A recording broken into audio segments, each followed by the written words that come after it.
জয় গুরু, জয় গুরু, জয় গুরু। শতরূপে অপরূপ নিগমানন্দ গ্রন্থের ৩য় খণ্ড থেকে পাঠ করছি। ভক্ত জীবনী লিখছেন ডাক্তার শ্রী নৃপেন্দ্রচন্দ্র রায়। আজকের ঘটনাগুলির মাধ্যমে আমরা শ্রী শ্রী ঠাকুর মহারাজের অহেতুক দয়ার পরিচয় পাব। আজকের যে ঘটনাগুলি সেগুলি এক এক করে পাঠ করছি। প্রথম ঘটনাটি হল শ্রীমান যোগজীবনের জন্ম ও নাম। ডাক্তার শ্রী নৃপেন্দ্রচন্দ্র রায় লিখছেন, পূর্বেই বলিয়াছি, আমার শ্বশুর মহাশয়ের পরলোক গমনের পর প্রায় 2 বৎসর কাল আমাকে রাজ ফুলবাড়িয়ায় থাকিতে হইয়াছিল। ওই সময় আমার স্ত্রীর অন্তঃসত্ত্বা অবস্থা ছিল এবং তিনি আমাদের বাড়ি মহাদেবপুর গ্রামে ছিলেন। মা পুত্রবধূদের লইয়া বাড়িতে ছিলেন। বাড়িতে পুরুষ মানুষ তখন আর কেহ ছিল না। খালি বাড়িতে কখন প্রসব হয় এজন্য মা আমাকে বাড়ি যাওয়ার জন্য চিঠি লিখিয়াছিলেন। একদিন সকালে হঠাৎ আমার মনে প্রেরণা আসিল যে আজই বাড়ি রওনা হইতে হইবে। তাই ওই দিনই সকালে স্টিমার যোগে রওনা হইয়া রাত্রি প্রায় 11:30-12টার সময় বাড়ি পৌঁছিলাম। বাড়ি পৌঁছিয়া অতুল দাদার সঙ্গে দেখা সাক্ষাৎ করিলাম এবং আহারান্তে শুইয়া পড়িলাম। এখানে অতুল দাদার কথা বলে রাখা উচিত। অতুল দাদা অর্থাৎ অতুলানন্দ, তিনি শ্রী শ্রী ঠাকুর মহারাজের তান্ত্রিক শিষ্য এবং তিনি সেই সময় মহাদেবপুরে অবস্থান করছিলেন এবং তিনি দীর্ঘদিন মহাদেবপুরেই অবস্থান করে তার বিভিন্ন তান্ত্রিক ক্রিয়াকর্ম করতেন। এবার মূল গল্পে আবার ফিরে আসি। শেষ রাত্রে স্ত্রীর প্রসব বেদনা উপস্থিত হইলে আমি শয্যা ত্যাগ করিয়া বহির্বাটে গিয়া অতুল দাদাকে এ সংবাদ জানাইলাম এবং দুজনে বসিয়া কথাবার্তা বলিতে লাগিলাম। স্ত্রীর প্রসব বেদনা আরম্ভের কথা শুনিয়া অতুল দাদা আমাকে বলিলেন, দাদা, আমার একটা অনুরোধ রক্ষা করতেই হবে। আমি হাসিয়া বলিলাম, কি কথা রাখতে হবে তা বলো না। অতুল দাদা একটু চিন্তা করিয়া বলিলেন, এখনই সে কথা বলবো না, প্রসবের পর বলবো। অতঃপর আমি বাড়ির ভিতরে গিয়া শীঘ্র প্রসবের জন্য ঔষধ দিলাম এবং ফলাফল লক্ষ্য করিতে লাগিলাম। ভোরে সূর্যোদয়ের প্রাক্কালে সন্তান ভূমিষ্ঠ হইল, তাহা বাহির হইতে বুঝিতে পারিলাম। তৎপর 4-5 মিনিট কাল অতীত হইয়া গেলে তথাপি নবজাত শিশুর কান্না বা আতুর ঘরের কাহারও মুখে কোনো শব্দ শোনা গেল না। বাহির হইতে সকলকেই বিমর্ষ দেখা যাইতেছিল। ইহা দেখিয়া বোধ হইল সম্ভবত মৃত সন্তান প্রসূত হইয়াছে। ঘরের অভ্যন্তরস্থ সকলেই ব্যস্ত সমস্ত হইয়া নানা রকম প্রক্রিয়া করিতেছিলেন। এইভাবে 4-5 মিনিট কাল অতীত হইবার পর হঠাৎ শিশুর ক্রন্দনের স্বর শুনিতে পাইলাম। আতুর ঘর হইতে কে একজন বলিয়া উঠিল, ছেলে হয়েছে। আমি তাড়াতাড়ি অতুল দাদার ঘরে এ সংবাদ জ্ঞাপন করিলাম। অতুল দাদা ছেলে হওয়ার কথা শুনে অমনি বলিয়া উঠিলেন, এর নাম যোগানন্দ রাখতে হবে। এ কথা শুনিয়া আমি বলিলাম, অতুলদা, এতে আপত্তি করবার কি আর আছে? বেশ, এই নামই রাখা যাবে। ব্যাপার কি হয়েছে বলো না দাদা। অতুল দাদা বলিলেন, 4-5 দিন আগে তিনি স্বপ্নে দেখেছিলেন যে প্রসব বেদনা উপস্থিত হবার পর আমার স্ত্রী অতি প্রত্যুষকালে একটি মৃত সন্তান প্রসব করেছিলেন। ওই সময় বহু লোক আতুর ঘরের নিকট বিষণ্ণ বদনে দাঁড়াইয়াছিলেন। হঠাৎ শ্রী শ্রী ঠাকুর তথায় উপস্থিত হয়ে অতুল দাদাকে জিজ্ঞাসা করিলেন, এসব লোক এখানে দাঁড়িয়ে কেন? কি হয়েছে? অতুল দাদা উত্তর করিলেন, নৃপেন্দার স্ত্রী একটি মৃত সন্তান প্রসব করেছেন। এই কথা শুনে ঠাকুর তাড়াতাড়ি আতুর ঘরের ভিতরে ঢুকিলেন এবং একখানি কাপড় দিয়া মৃতদেহটিকে ঢাকিয়া রাখিয়া একটু পর উহার উপর ফু দিলেন। সঙ্গে সঙ্গেই সন্তানটি কাঁদিয়া উঠিল। ঠাকুর তৎক্ষণাৎ ওই ঘর হইতে বাহির হইয়া আসিলেন এবং তাড়াতাড়ি তাকে অতুল দাদাকে লক্ষ্য করিয়া বলিয়া গেলেন, এর নাম যেন যোগানন্দ রাখা হয়।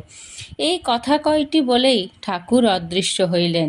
যাহা হোক, ইহার পর হইতে সকলেই এই শিশুকে যোগানন্দ বলেই সম্বোধন করিত।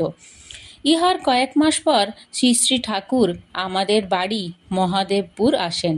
ঠাকুর ভোগে বসিয়াছেন। আমার ঠাকুমা, মা এবং আমি ঠাকুরের নিকটে বসিয়া কথাবার্তা বলিতেছি। শিশুটি তখন আমার মার কোলে ছিল। এই সময় আমার ঠাকুমা আমার মাকে জিজ্ঞাসা করিলেন যে, যোগানন্দকে ঠাকুরের পায়ে রাখা হয়েছিল তো? এই কথা শুনে ঠাকুর যেন চমকে উঠে বললেন, যোগানন্দকে বলল? আমি বলিলাম, অতুলদা বলেছেন। ঠাকুর বলিলেন, তাহলে অতুল শুনতে ভুল করেছে বা ভুলে গেছে, যোগানন্দ নয়, যোগ জীবন। আমরা নিকটস্থ সকলেই মন্ত্রমুগ্ধের ন্যায় এইসব কথা শুনিতে লাগিলাম এবং শ্রী শ্রী ঠাকুরের অশেষ কৃপার কথা স্মরণ করিয়া মনে মনে কৃতজ্ঞতা জানাইতে লাগিলাম। একবার ভাওয়াল আশ্রমে ভক্ত সম্মিলনীর প্রকাশ্য সভায় ভক্তগণের পরিচয় প্রদানকালে শ্রী শ্রী ঠাকুর যোগ জীবনের পরিচয় দিতে গিয়ে এই ব্যাপারে ইঙ্গিত করিয়া বলিয়াছিলেন যে, যোগ জীবনের জন্মেরও একটু বিশেষত্ব আছে। এরপর পরবর্তী ঘটনায় চলে যায়। পরবর্তী ঘটনা হলো আঁধারে আলো। ভগবান সম্বন্ধে, বিশেষত তার কৃপা সম্বন্ধে আমরা কত সময় কত কথাই বলিয়া থাকি। তুমি আমার আঁধারে আলো, ক্ষুধায় অন্ন ও পিপাসায় জল। এ কথাও হামেশাই লোকে বলিয়া থাকে। ইহা দৃষ্টান্ত নিশ্চয় পাইয়া থাকে, নহিলে অনর্থক এসব উক্তি করিবে কেন? আমার এই ক্ষুদ্র জীবনেও অলৌকিকভাবে বহুবার গুরু কৃপা লাভ করিয়া ধন্য ও কৃতকৃতার্থ হইয়াছি। আমি গুরুদেবের এমন কোনো সেবা যত্ন করি নাই যার ফলে এসব প্রত্যাশা করিতে পারি। আমার এমন কোনো যোগ্যতাও নাই যার জন্য আমি এসব লাভের আশা বা দাবি করিতে পারি। ঘটনাটি হইতেছে এই। একদিন কার্তিক মাসে সন্ধ্যার পূর্বে কলিকাতা হইতে শ্রীমান পীযূষের এক টেলিগ্রাম পাই।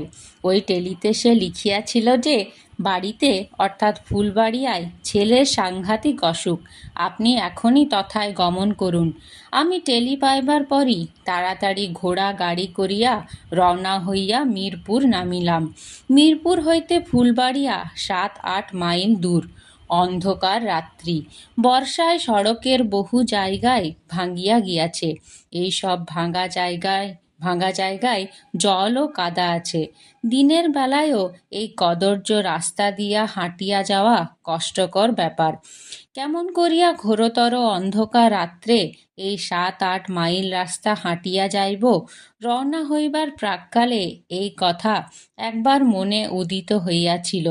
তখন ভাবিয়াছিলাম, যাইবার সময় ঢাকার চকবাজার হইতে একটি লণ্ঠন ও ২টি মোমবাতি নিয়া গেলেই চলিবে। কিন্তু মনে মনে দুশ্চিন্তা লইয়া চলিবার দরুন এই কথা একেবারেই ভুলিয়া গিয়াছিলাম। লণ্ঠন বা মোমবাতি কিছুই আর কেনা হয় নাই। মিরপুর পৌঁছিয়া গাড়ি হইতে নামিয়া এই কথা স্মরণ হইল। ঘোরতর অন্ধকারে কিছুই, এমন কি নিজের শরীর পর্যন্ত দেখা যায় না। এখন কি করি? ভীষণ প্রমাদ গণিলাম। গাড়ি হইতে নামিয়াই গাড়োয়ানের ভাড়ার টাকা দিয়া দেওয়ায় সে তৎক্ষণাৎ গাড়ি লইয়া প্রস্থান করিয়াছে। সেই গাড়িতেই ফিরিয়া ঢাকা যাইব এবং কাল খুব সকালে আবার আসিব, এ কথাও একবার মনে জাগিয়াছিল। কিন্তু সে গাড়ি ও গাড়োয়ান তো আর তথায় নাই। আমার মাথা ঘুরিয়া গেল। এত বোকামিও মানুষ করিতে পারে? এই কথা মনে উদয় হইতে লাগিল। আমি ফাঁপড়ে পড়িয়া শেষে শ্রী গুরু স্মরণ করিয়া সাব্যস্ত করিলাম, এইভাবেই রওনা হইব, যা ঘটে ঘটুক, আর অন্য কথা ভাবিব না। মিরপুরের পুল ছাড়াইলে প্রায় 4 মাইল দীর্ঘ একটি মাঠ। এই মাঠের মধ্য দিয়া সড়ক গিয়াছে। দিনের বেলায় নির্জন হইলেও এই স্থানটি অত্যন্ত বিপদসংকুল। রাত্রিতে তো কথাই নাই। বহু রাহাজানি এই স্থানে বহুবার হইয়া গিয়াছে। পূর্বে আমিও একবার ঢাকা হইতে আসিবার সময় রাত্রিকালে এই স্থানে দস্যুর হাতে পড়িয়াছিলাম। তখন প্রত্যুৎপন্ন মতির বলে সে যাত্রায় রক্ষা পায়।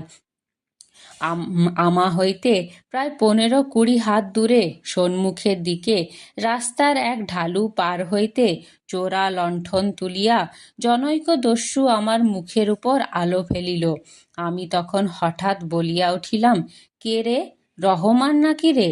এই কথা বলার তাৎপর্য এই, আমি ওখানকার লোকজনকে জানি, তাই ওরা আমার কিছু করবে না। বাস্তবিকও তাহাই হইয়াছিল। আমার উপর কেহ কোনো আক্রমণ করিল না। আমি দ্রুত পদে হাঁটিয়া চলিয়া গেলাম। যাহা হোক, অনন্যোপায় হইয়া অন্তরে গুরুদেবকে স্মরণ করিয়া পথ চলিতে আরম্ভ করিলাম। 10-15 হাত রাস্তা চলিবার পরই সড়কের এক ভাঙা জায়গায় আসিয়া খাড়া অবস্থায় 4-5 হাত নিচে পড়িয়া গেলাম। গুরুকৃপায় এইরূপ পতনের ফলে কিছুমাত্র আঘাত পাই নাই বা ব্যথাও বোধ করি নাই। তবে সতর্ক হইয়া ধীরে ধীরে চলিতে সাব্যস্ত করিয়া ধীরে ধীরে চলিতে লাগিলাম।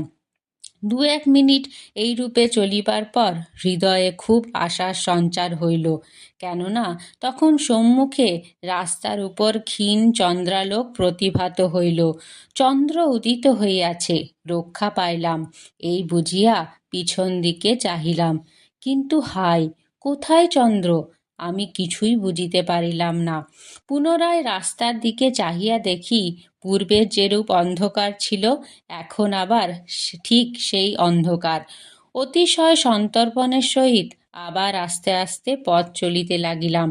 2-4 পা অগ্রসর হইতে না হইতেই আবার চন্দ্রালোকে সমগ্র রাস্তা এবং আশেপাশের সকল বস্তুই বেশ স্পষ্ট দেখিতে পাইতে লাগিলাম। এবার মনে হলো এখন নিশ্চয়ই আকাশে চাঁদ উঠেছে, নতুবা এরূপ হইবে কেন? এইবার আবার আকাশের দিকে চাহিয়া দেখিলাম, কিন্তু আকাশে চাঁদ নাই। কি আশ্চর্য ব্যাপার! তখন পুনরায় মনে মনে জয় গুরু জপতে জপতে উজ্জ্বল চন্দ্রালোকে সমস্ত রাস্তা অতিক্রম করিয়া বাড়ি আসিয়া পৌঁছিলাম। বাড়ি পৌঁছাইবার পর দেখি আকাশে তখনও চাঁদ উঠে নাই।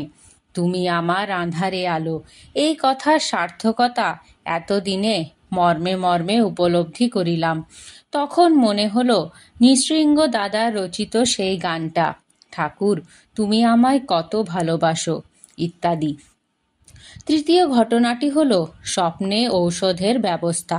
শ্রীমান যোগজীবনের জন্মকালীন ঘটনার কথা বলেছি, তার সম্বন্ধে আরও একটি কথা বলিবার আছে। শ্রীমানের 8 মাস বয়ঃক্রমের সময় অন্নপ্রাশনের পর বাড়ি হইতে পরিবার সহ তাহাকে ঢাকায় আনা হয়। ইতঃপূর্বে আমার প্রথম এক ছেলে ও তৎপর একটি কন্যা জন্মিয়াছিল। অতি অল্প বয়সেই এই দুটি পরলোক গমন করে। ঢাকায় আনিবার পরই শ্রীমান যোগজীবনের ভীষণ পেটের অসুখ হয়।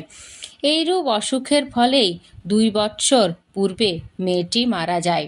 এই ছেলেরও ঠিক তদ্রূপ মল নির্গত হইতে দেখিয়া আমি অত্যন্ত চিন্তিত ও বিচলিত হইয়া পড়িলাম। ভাবিতে লাগিলাম, এটিকেও বোধহয় রাখা যাইবে না। ঠাকুরের অপার করুণা। ঠাকুর ওই রাত্রেই স্বপ্নযোগে আমাকে 2টি বায়োকেমিক ঔষধের নাম করিয়া এই 2টি ঔষধ একত্র মিলাইয়া গরম জলে গুলিয়া শিশুকে খাওয়াইয়া দিতে আদেশ করিলেন। বলা বাহুল্য, পরদিন প্রাতে এই 2টি ঔষধ ওইভাবে খাওয়াইয়া দেওয়ায় অসুখ একেবারেই সারিয়া যায়। জয় গুরু, জয় গুরু, জয় গুরু।